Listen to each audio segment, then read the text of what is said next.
We have Dr. Charles Nwachukwu. He is a medical doctor. He's a friend of the house. Is our family doctor, in fact. And also we have Dr. Uchende. He's also a medical doctor. We call him the talk doctor, also friend of the house. Now, our conversation is breast cancer, early detection. October is the Breast Cancer Awareness Month, and it's very important that we let people know, we keep conversing about it. The last time we talked about cancer this year was on cervical cancer. Yes, we had Tewa come talk about it and tell us how important it is for you to check yourself very early. So we're going to be having that conversation with both Dr. Charles and Dr. George. Good morning. Good morning. Thank you very much. Nice to meet you. Yeah, so let's just move straight into the conversation. Okay. Do you want to go first? No. Okay, so first up, we would like to, understand what exactly does it mean to have breast cancer? Let's do Charles. Okay. First of all, the cells in the body, they grow and multiply and they die at some point in a regulated manner. So like it's programmed. So every cell has their life cycle, and at the end of the life cycle, after which the cell dies and is being replaced by a new cell. So that pattern is regulated. That's the normal, cell replication. So in cancer, cells grow abnormally, and they multiplicate, and they duplicate, and they grow in an uncontrolled fashion. It's not programmed. That whole life cycle thing that which the cells died and are being replaced by new cells don't happen in cancer. So they just grow uncontrollably in a non-regulated manner. So that is what cancer is. So now breast cancer is the cancer that occurs on the breast tissue. So it has to primarily affect the breast first. So that's breast cancer. Okay, let me hear from you, George. He has dived into what it all entails when it comes to the physiology and pathophysiology. I would just add that amongst females in this part of the world, breast cancer has become like the leading cause of cancers, and it's quite responsible for about 18 to 20% of female deaths from cancers. And then it's also, males are also susceptible, I would say, but it's more common in women. It's rarer in men, more common in women. 1 in every 14 blacks, 14 black women is susceptible to breast cancer, while for the whites, it's about 1 in 8.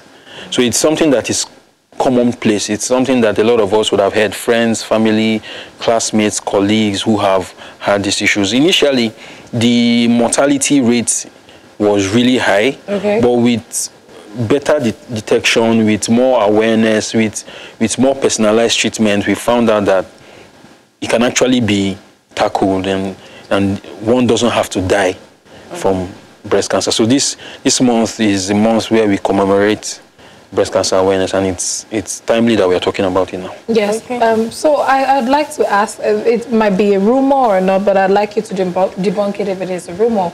There's a speculation that says that there is no particular cause for breast cancer or cancers generally. And also some other people say that for females, the reason why they have breast cancer is because they wear bras that are too tight for their breasts, and then because of that, the breasts are not allowed to breathe, and then cancers grow. We hear a lot of ridiculous things. So how true are all of this? So first and foremost, for cancers generally, and for a lot of other conditions and illnesses, we cannot exactly ascertain why or where the cause is coming from. As he explained, there is unnecessary accumulation and multiplication, duplication of the cells in, but we can't say where the origin comes from. So we can't point to a cause. Research is still ongoing for most of these cancers, but right now, what we have is more of risk factors. And coming to your second issue, where there are a lot of myths and misconceptions pertaining to a lot of health conditions in this part of the world, and from the little I know as a medical doctor, I'm sure Dr. Charles would also agree with me that there is no place where this factors in. I haven't heard, I haven't seen, at least I have had to deal with patients, and we haven't diagnosed the patient of breast cancer because the patient wore too tight a bra, which did not allow the breast breathe, and then it's funny, and it's good that we are debunking some of these things. There is no, obviously, definitely you shouldn't wear tight clothing because there are other things that can happen, but that would not, one of the things that could happen is not breast cancer. So we have risk factors, and I'm sure we are going to go into some of these risk factors. Just being female alone is a risk factor. Actually, I was about to mention that you mentioned earlier about the cells growing, leading to cancer and all of that. And one thing is that we see breast cancer happen to women more, as much as we know that it happens to men too, but we see it more in women. What is the prominent factor? Why exactly do we have that? I'd like... Okay. Before I answer that, the whole blood thing, like normal physiology, there's a lymphatic drainage. There's a, the lymph system is something that has to do with immune. So you called it something lymphatic. Lymphatic system. Okay. So like the immune system, part of it, there are cells that have fluids, and those fluids has to flow from one point to another. Draining lymph. So the reason why wearing tight bra is not advised is it could affect that lymphatic drainage. So it could impede on the fluid flowing. So the lymphatic cells and the debris in it, they could get accumulated, and it could be a predisposing factor. So on the issue of the breast cancer being more in female, most of those cancerous cells in the breast, they feed on estrogens. Apart from the other cells and nutrients and oxygen they derive from the body, most of them feed on estrogens. And then women have been found to have a higher level of estrogen. What do you mean by estrogen? Estrogen is like a feminine hormone. Although you can also find it in male, but it's in a minute quantity. You know how they say rice is a carbohydrate? Rice actually contains protein, but in a small quantity, so it doesn't mean it's absolutely absent.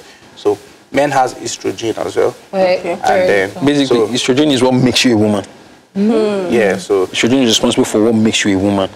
All the feminine hormone, I'm a woman, all the things like that, most of them are attributed to estrogen. So most of the things are bothers about menopause and menstrual period, and estrogen has a very high role to play in that. And then most of the men that eventually have breast cancer in a way, if you check somewhere, they might be that some of them have a tumor that produces estrogen, maybe from the adrenal glands that produces estrogen. So those are the things that you look at for. But I think estrogen is the key thing that makes the difference, which is why women... And it's interesting to know that although breast cancer is commoner in female, if it eventually happens to a male, it's more dangerous, more deadly.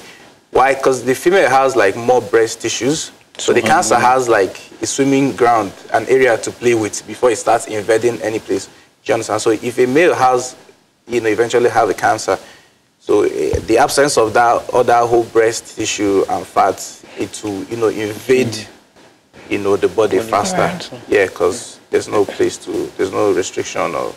Now let's talk about risk factors, and would link it to early signs that actually needs the doctor's attention. A lot of speculations have been going around right now that you need to be very familiar with your breast as a female. You need to check yourself and all of that. So what do I need to know, or what do I need to see for me to call the doctor's attention that something is wrong, and other risk factors?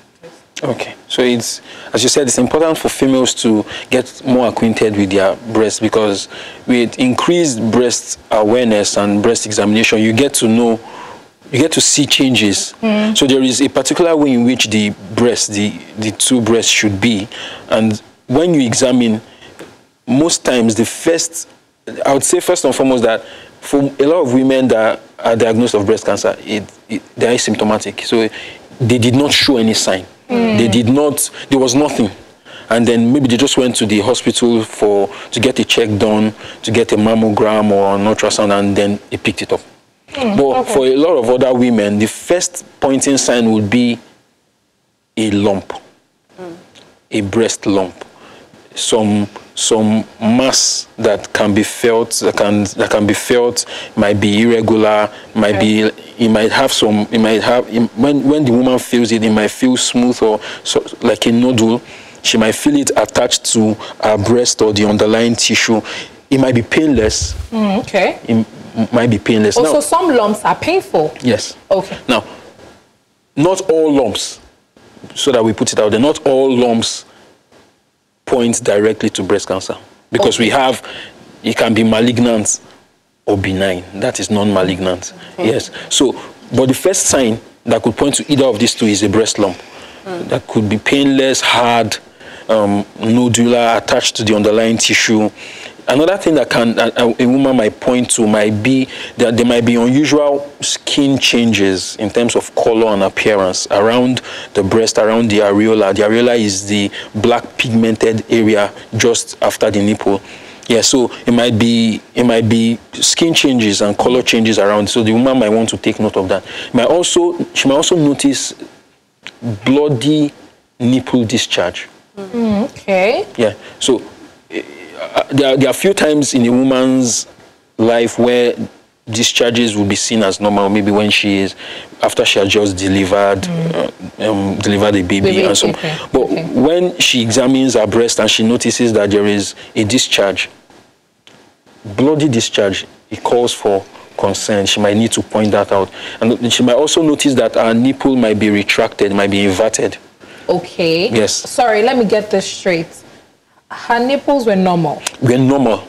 But over time, it retracted. It started going in. Yes. Okay. Yes. Then that is also a pointer to the fact that she might need to see a doctor. She might also notice that when she feels her breast, it might what we call pitting.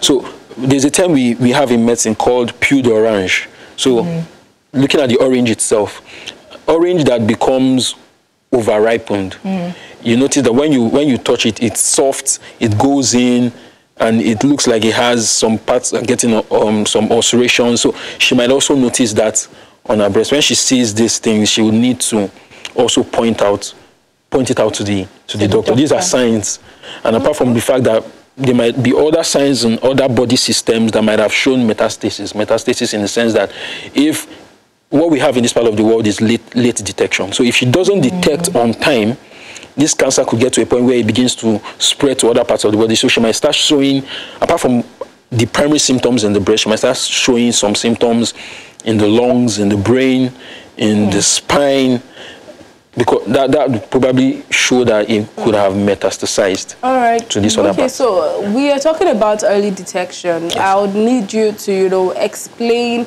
the chances of full recovery if you can detect this early, and, educate and advise people on why it is necessary for you to, go for checkup and detect breast cancer early, and also what are the treatments that are available to, help chance of survival. Charles? Hi. Okay. Just to add one or two things to what you said about those signs.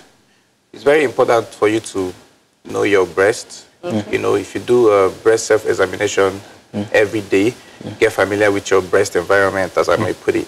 So if you're not familiar with your breast, you might not be able to detect those changes that he said. Okay. So you have to know what your normal breast looks like. So any changes that occur at any point, that you might be able to pick them. So now for early detection, it's also good for you to be aware of the risk factors. Those are the things that will, point because some people are more predisposed than other people. So a person who has a family history of breast cancer, whose first-degree relative, maybe mother or sister, had breast cancer in the past, she stands twice more chance of having breast cancer than someone who doesn't have a family history. And then there's always, menarche is like the age when you had your first menstruation. Okay. Yeah, so if you had your menarche early enough, especially less than 12 years, it's a risk factor. Okay. So you don't stand the same chance with somebody who had after 12 years. The reason is that, I talked about the estrogen. So by the time the the young girl goes into puberty and start experiencing the normal menstrual changes, there's a lot of hormonal interplay. Yeah, and so those are the things that, you know, additives to having breast cancer, okay, being predisposed to breast cancer. So when you haven't attained that puberty where you have those hormonal interplay, you stand a lesser chance. But if you start seeing your period early, and every month there's this cycle of hormones and all that, that's a risk factor. And then also, if you had your first child at age greater than 30 years, that's a risk factor. Okay. Yeah, because like childbirth, in a way, and breastfeeding has a way of suppressing those hormonal interplays. Anytime, you know, when you get pregnant, you stop seeing your period. So that will give you an idea that the estrogen interplays every month has ceased until you give birth. And also when you give birth, it takes like 42 days for your body to return to the way it was. So when you breastfeed and milk is coming out from your breast, that lactation period also has a way of suppressing the estrogen level. So if you give birth at the age greater than 30, it means for the first between 12 years and 30 years, all that time, every month you undergo that cycle of hormonal interplay. So those are the risk factors. And then if you've had a breast cancer before, there's a 16 times more chance that you might get it again. Hi guys, did you enjoy the video you just watched? You did? Okay, so go straight to like, subscribe, and click on the notification bell to get notified anytime we drop videos for you. Adios. So if you're not familiar with your breast, you might not be able to detect those changes. So you have to know what your normal breast looks like. So any changes that occur at any point, that you might be able to,